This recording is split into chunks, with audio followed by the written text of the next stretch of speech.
Hello' ছাত্ৰ-ছাত্ৰীসকল, welcome to MG sir. ছাত্ৰ-ছাত্ৰীসকল, আজি আমি সম্ভাৱিতাৰ পৰা 7টা MCQ আলোচনা কৰিম। তো তোমালোকে ভিডিঅ'টো শেষলৈকে মনোযোগ দি চাবা। যদি ভাল লাগে ভিডিঅ'টো লাইক কৰিবা, শ্বেয়াৰ কৰিবা আৰু চেনেলটো ছাবস্ক্ৰাইব কৰিবলৈ নাপাহৰিবা। তো সম্ভাৱিতাৰ 1 নং প্ৰশ্নটো দিয়া আছে, এটা পাশা এবাৰ মাৰি পঠিয়ালে মৌলিক সংখ্যা পোৱাৰ সম্ভাৱিতা হ'ল। এতিয়া সম্ভাৱিতা উলিয়াব লাগিলে আমি চাব লাগিব এটা পাশাত কেইখন তল থাকে? 6খন তল থাকে। তাতে সংখ্যা কেইটা থাকিব? 6টা। 1ৰ পৰা 6 লৈকে 1 2 3 4 5 6। গতিকে যদি আমি ইয়াৰ সম্ভাৱিতা উলিয়াব লাগে তেতিয়াহ'লে আমি ইয়াত চাব লাগিব সম্ভাৱ্য ফলাফলৰ সংখ্যা কিমান। সম্ভাৱ্য ফলাফলৰ সংখ্যা কিমান হ'ব? যেহেতু 6খন তল আছে, 6টা সংখ্যা আছে, তো সম্ভাৱ্য ফলাফলৰ সংখ্যা হ'ব 6, যেটো আমি তলত লিখিম। এতিয়া আমি চাব লাগিব ইয়াত মৌলিক সংখ্যা কেইটা আছে। মৌলিক সংখ্যা হ'ল ইয়াত 2, মৌলিক সংখ্যা হ'ল ইয়াত 3 আৰু মৌলিক সংখ্যা হ'ল ইয়াত 5। অৰ্থাৎ মৌলিক সংখ্যা কেইটা আছে? 3টা আছে। গতিকে আমি ইয়াৰ ওপৰত কি লিখিম? 3। এতিয়া যদি আমি 3 2 যা 6 কেনচেল আউট কৰোঁ তেতিয়াহ'লে আমি পাম ইয়াত 1/2 আৰু 1/2 অপশ্যন ক'ত আছে? অপশ্যন চিত আছে। 1/2 সহি জবাব। 2 নং প্ৰশ্নটোত দিয়া আছে, প্ৰথম 100টা স্বাভাৱিক সংখ্যাৰ পৰা এটা সংখ্যা লোৱা হ'ল, সংখ্যাটো 7ৰে বিভাজ্য হোৱাৰ সম্ভাৱিতা হ'ল। এতিয়া আমি ইয়াত চাব লাগিব যে সম্ভাৱ্য ফলাফলৰ সংখ্যা কিমান। সম্ভাৱ্য ফলাফলৰ সংখ্যা ইয়াত 100 হ'ব, কাৰণ স্বাভাৱিক সংখ্যা ইয়াত 100টা আছে। সেইটো আমি হৰৰ ঠাইত লিখিব লাগিব। এতিয়া যেহেতু আমাক এনেকৈ কৈছে সংখ্যাটো 7ৰে বিভাজ্য হোৱাৰ সম্ভাৱিতা, গতিকে 7ৰে বিভাজ্য হোৱা সংখ্যা 100 লৈকে কিমানটা আছে আমি সেইটো চাব লাগিব। তাৰ বাবে আমি 7ৰে 100 হৰণ দিম। আৰু 7 14 গুণ কি? 98। অৰ্থাৎ 7ৰ লগত 14 পূৰণ কৰিলে আমি 98 পাওঁ।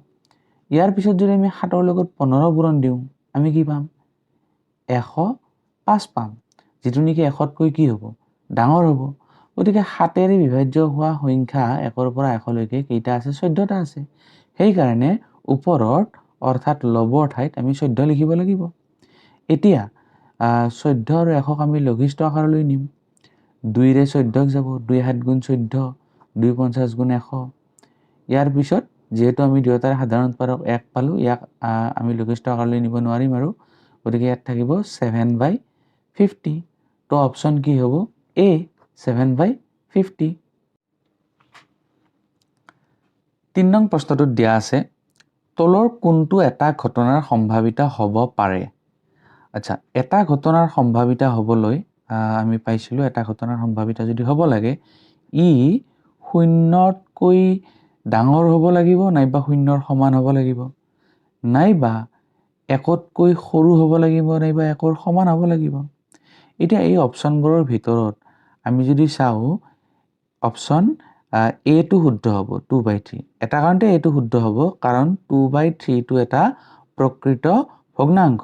এই কাৰণে প্ৰকৃত ভগ্নাংশ লবটো হৰতকৈ সৰু আৰু প্ৰকৃত ভগ্নাংশবিলাক 1তকৈ কি? সৰু। গতিকে 2/3টো 1তকৈ সৰু আৰু 1তকৈ সৰু বাবে ই এটা ঘটনাৰ সম্ভাৱিতা হ'ব পাৰে। কিন্তু এইটো এটা ঋণাত্মক সংখ্যা, ই 0তকৈ সৰু, ই এটা ঘটনাৰ সম্ভাৱিতা হ'ব নোৱাৰে।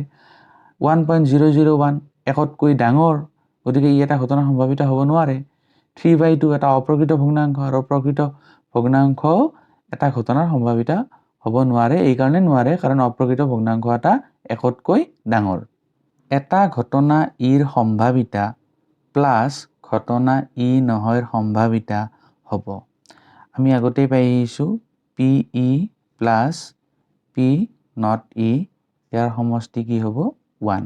গতিকে এটা ঘটনা ইৰ সম্ভাৱিতা আৰু ঘটনা ই নহয়ৰ সম্ভাৱিতা কি হ'ব? দুয়োটাৰে যিহেতু সমষ্টি, সেইটো হ'ব 1, অপশ্যন বি। 5 নং প্ৰশ্নটোত আছে, এটা অসম্ভৱ ঘটনাৰ সম্ভাৱিতা হ'ল, আৰু আমি জানো অসম্ভৱ ঘটনাৰ সম্ভাৱিতা কি? সদায় 0। 6 নং প্ৰশ্নটোত দিয়া আছে, এটা পৰীক্ষাৰ সকলো প্ৰাথমিক ঘটনাৰ সম্ভাৱিতাৰ সমষ্টি হ'ল। এইটো একেবাৰে সহজ প্ৰশ্ন। এটা ঘটনাৰ সকলো প্ৰাথমিক ঘটনাৰ সম্ভাৱিতাৰ সমষ্টি কি? 1, অপশ্যন এ। 7 নং প্ৰশ্নটোত দিয়া আছে এটা লুডু গুটি এবাৰ মাৰিলে 9 পোৱাৰ সম্ভাৱিতা কিমান আমি যদি চাব যাওঁ এটা লুডু গুটিত 6খন পিঠি থাকে গতিকে 1ৰ পৰা 6 লৈকে 6টা সংখ্যা আছে গতিকে এটা লুডু গুটিত 9 নাই 9 পোৱাটো অসম্ভৱ আৰু অসম্ভৱ ঘটনাৰ সম্ভাৱিতা সদায় 0 আৰু ইয়াত শুদ্ধ উত্তৰ হৈছে অপচন ডি